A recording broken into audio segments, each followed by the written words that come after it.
એકવાર માનસરોવરથી બે હંસલા ઉડતા ઉડતા ભ્રમણ કરતા કરતા પૃથ્વી ઉપર આવ્યા. એમ કહેવાય છે કે એક હંસ બીજી દિશામાં ઉડવા લાગ્યો, બીજી તરફ જવા લાગ્યો. બીજો હંસ એને રોકે છે, ત્યાં નહીં જા, ત્યાં જવા જેવું નથી, રેવા દે. પણ એ માનતો જ નથી. તે હંસ રાજા થયો, પુરંજન નામનો રાજા. સુંદર મજાની એક નગરી જોવે છે, 9 દરવાજા વાળી, સ્વર્ગના દેવતા જેવું એનું ખૂબ વૈભવ જોવે છે. અને ત્યાં એક સુંદર કન્યાને જોવે છે.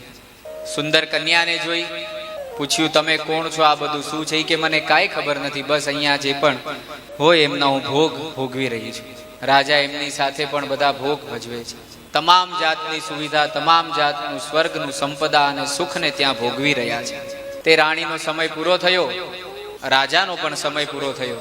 અને રાજા બીજા જન્મમાં એમ કહે છે કે એક સ્ત્રી બને છે અને રાણી થાય છે.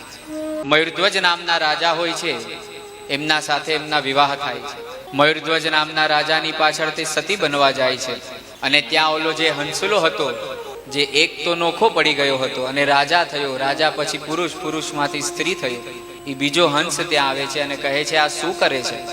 તને કેટલી વાર ના પડી, ત્યાં નહીં જા, નહીં જા, ત્યાં જવા જેવું નથી, એ કાંઈ જોવા જેવું નથી. એ બે હંસ બીજા કોઈની, એક શિવ હતા અને એક જીવ હતા. શિવ કહે છે જીવને કે પુરુષ થયો, બધી જાતની સુખમાં, ઇન્દ્રિયોમાં, ભોગમાં પોતાની જાતને પોરવી નાખ્યો, ભગવાનનું ભજન કીર્તન કાંઈ ન કર્યું, પોતાના જીવનને સાર્થક ન કર્યું. સ્ત્રી પણ થયો, ત્યારે પણ ભગવાનનું ભજન કીર્તન ન કર્યું. આજ માયામાં, સંસારમાં ડૂબ્યો રહ્યો.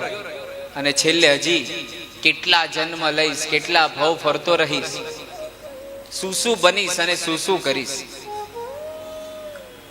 ઓલા હંસની આંખ ખુલે છે અને એ ફરીથી જીવ શિવ સાથે ઉડી જાય છે અને માનસરોવરમાં જાય છે. આજ આપણી કથા છે.